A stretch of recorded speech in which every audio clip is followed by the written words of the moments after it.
ناراض مت ہوئیے گا مفتی صاحب کی باتیں جو ہیں نا وہ میرا خیال ہے کہ مبنی پر حکمت نہیں تھی. جذباتی باتیں کرنے سے آپ اپنی دلیل منوا نہیں سکتے.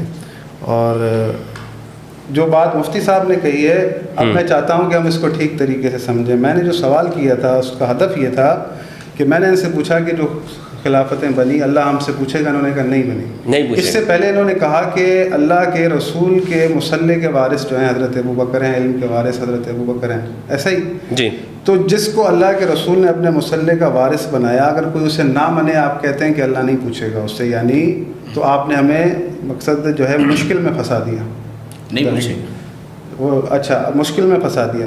دوسری بات یہ کہ حضرت مولا علی کے حوالے سے انہوں نے کہا کہ حدیث بیان کی کہ میں نے جب دیکھا کہ حضرت ابو بکر کو کھڑا کیا مصلی پہ تو میں سمجھ گیا کہ یہ میرے جس طرح نماز ایک اہم رکن ہے اس کے امام دین کے لیے ہوا تو دنیا کے لیے بھی. اچھا اب مجھے لگتا ہے کہ شاید یہ نہیں پڑھی ہوئی حدیثیں تو میں ان کو توجہ دلانا چاہتا ہوں. بخاری کے اندر جب رسول خدا صلی اللہ علیہ وآلہ وسلم کی وفات کا قصہ لکھا ہے جی جی تو حضرت ابو بکر آئے رسول خدا صلی اللہ علیہ وآلہ وسلم کے جسد مبارک کے پاس. پھر وہاں سے جب ثقیفہ چلے گئے تو وہاں پر انصار صحابہ نے کہا کہ ایک خلیفہ تم میں سے ایک خلیفہ ہم میں سے. بڑی توجہ کے ساتھ سنی.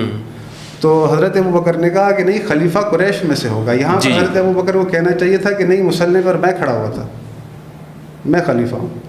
پھر انہوں نے کہا کہ آپ ایسا کریں حضرت عمر کو خلیفہ بنا دیں. یہ بخاری کے اندر جملے نہ موجود ہوں, میں اپنا ذمہ دار ہوں, جو جرمانہ کہیں گے بھر کے وہ ہیں یہ جملے ہیں. ٹھیک ہے, ایگری کرتا ہوں. ٹھیک ہے. اب پہلی دفعہ انہوں نے آپ کی بات سے ایگری کیا ہے. میں ہر بات جو بات ہوگی ایگری کروں گا میں. کیا بات, پہلی دفعہ نہیں جو بات کر رہے ہیں صحیح ہے لیکن اچھا لگا مجھے. بھائی دیکھیں دل سے کہہ رہا ہوں اچھا لگا. میں ایگری کروں گا, جو بات ہوگی میں ایگری کروں گا.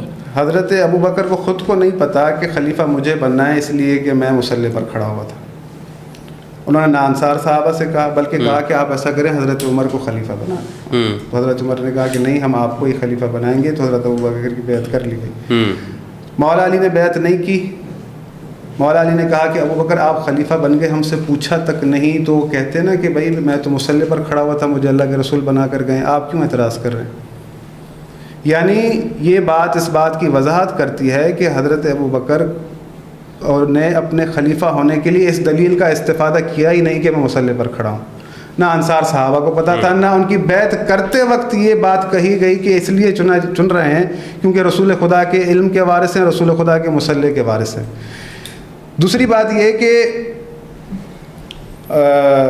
جب آپ ان کو علم کا وارث ٹھہرا رہے ہیں کیونکہ اللہ کے رسول نے نہیں ٹھہرایا, نہ انہوں نے خود اس دلیل کو اپنے لیے استعمال کیا. یہ آپ نے ایک مطلب وہ اپنی سوچ سے بنا کر جو ہے نا ایک چیز پیش کر دی. جو حدیث پیش کی مولا علی سے یہ بھی جو ہے نا بے سند حدیث پیش کی آپ نے. دوسرا یہ کہ آپ نے کہا کہ مولا علی کا جہاد جو ہے ان کے دور میں آپ صحیح سند سے نہیں دکھا سکتے کہ مولا علی نے کبھی کسی جہاد میں شرکت کی ہو.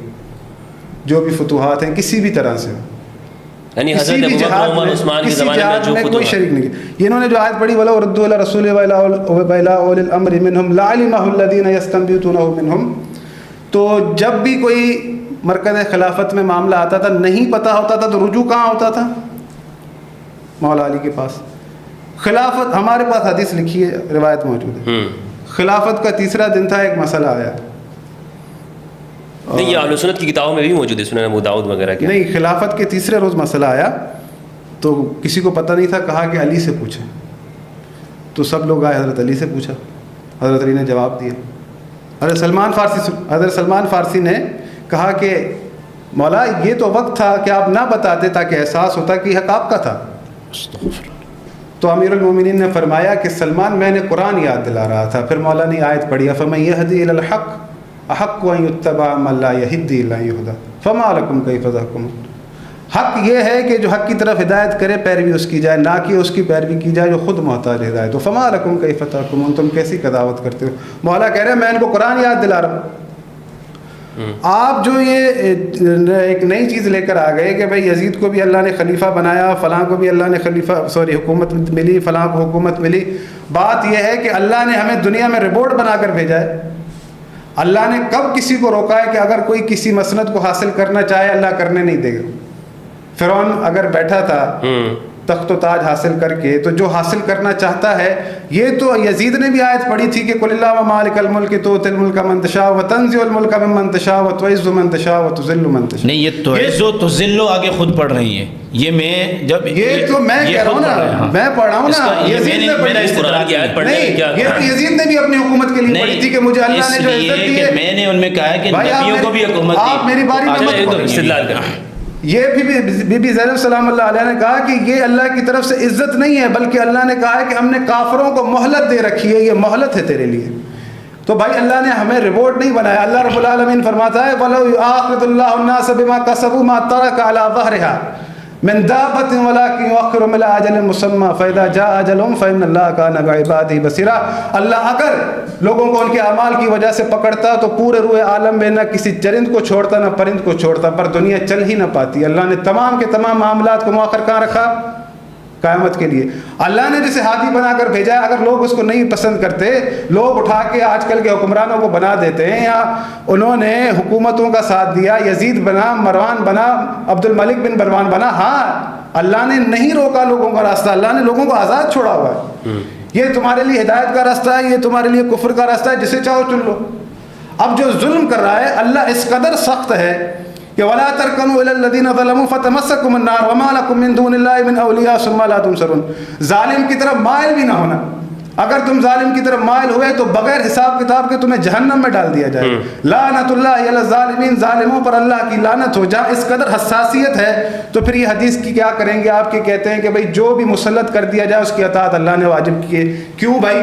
اللہ کے رسول محمد مصطفیٰ حضرت آدم سے لے کر تمام نبیوں کے وارث اتنی مشقتیں اٹھائی، اتنے مشکلات کاٹی، اتنی زحمتیں اٹھائیں، دین اسلام پہنچایا لوگوں کے پاس. اب رسول کہہ کر جا رہے ہیں جو تم پر مسلط ہو جائے اس کی اطاعت کرنا. کیا یہ دین اسلام کے ساتھ ناانصافی نہیں ہے، دھوکہ نہیں ہے؟ کہ اللہ کے دین کے ساتھ تہمت نہیں ہے، اللہ کے نظام کے اوپر تہمت نہیں ہے کہ آپ لوگوں سے کہیں کہ بھئی جو آپ پر مسلط ہو جائے وہ اللہ نے اس کی اطاعت واجب کی ہے. اللہ آپ سے کہتا ہے کہ رسول خدا کے اوصاف بیان کرتا ہے الذين يتبعون الرسول النبي الأمي الذي يجدونه مكتوبا عندهم في التوراة ويحل لهم الطيبات ويحرم عليهم الخبائث ويضع عنهم إصرهم والأغلال التي كانت عليهم فالذين آمنوا به وعزروه ونصروه واتبعوا النور الذي أنزل معه أولئك هم المفلحون. کہ یہ نبی وہ ہے کہ جس کے اوصاف تورات و زبور میں لکھے ہوئے تھے. وَيُحِلُّ لَهُمُ الطَّيِّبَاتِ، تمہارے لیے پاک طیب چیزوں کو حلال کرتا ہے. وَيُحَرِّمُ عَلَيْهِمُ الْخَبَائِثَ، اور تمہارے لیے خبیث چیزوں کو حرام کرتا ہے. رسول خدا فقط اس لیے مبعوث نہیں ہوئے کہ آپ کو آ کے کہیں کہ بھئی مٹن کھا لینا اور فلاں گوشت نہ کھانا، یا چکن کھا لینا، یہ پرندہ کھانا اور یہ نہ کھانا. رسول خدا آپ پر تمام وہ چیزیں حرام کرنے آئے ہیں کہ جس کو اللہ نے روکا ہے. اللہ نہیں چاہتا کہ آپ کسی ظالم کی اطاعت کریں. آپ کہہ رہے ہیں کہ اس کی اطاعت اللہ نے واجب کی ہے، یعنی اللہ پر بہتان، اللہ کے رسول پر بہتان.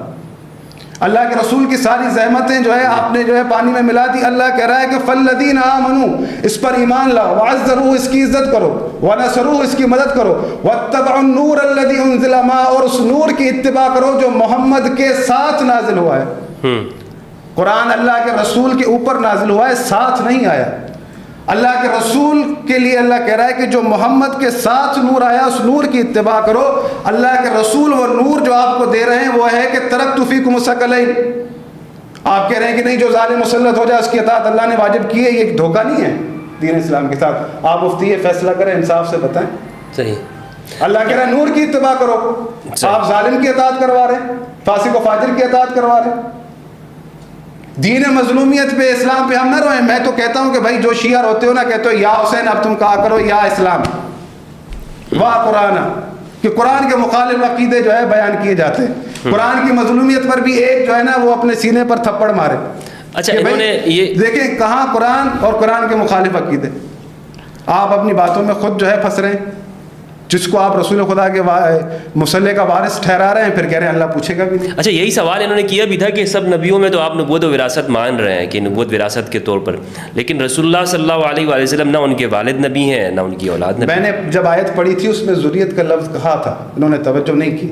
قرآن کی آیت یہ کہہ رہی ہے کہ نبی کا بیٹا مستقیم بناتے ہیں یا نبی کا بھائی مستقیم بناتے ہیں فوراً، یا ذریت میں آگے چل کے بناتے ہیں. آپ پوری آیت پڑھیں وَوَهَبْنَا لَهُ إِسْحَاقَ وَيَعْقُوبَ كُلًّا هَدَيْنَا وَنُوحًا هَدَيْنَا مِن قَبْلُ وَمِن ذُرِّيَّتِهِ دَاوُودَ وَسُلَيْمَانَ وَأَيُّوبَ وَيُوسُفَ وَمُوسَى وَهَارُونَ وَكَذَلِكَ تو اس اعتبار سے تو رسول اللہ صلی اللہ علیہ وسلم ابراہیم کے وارث ہیں. وعيسى وإلياس كل من الصالحين وإسماعيل واليسع ويونس ولوطا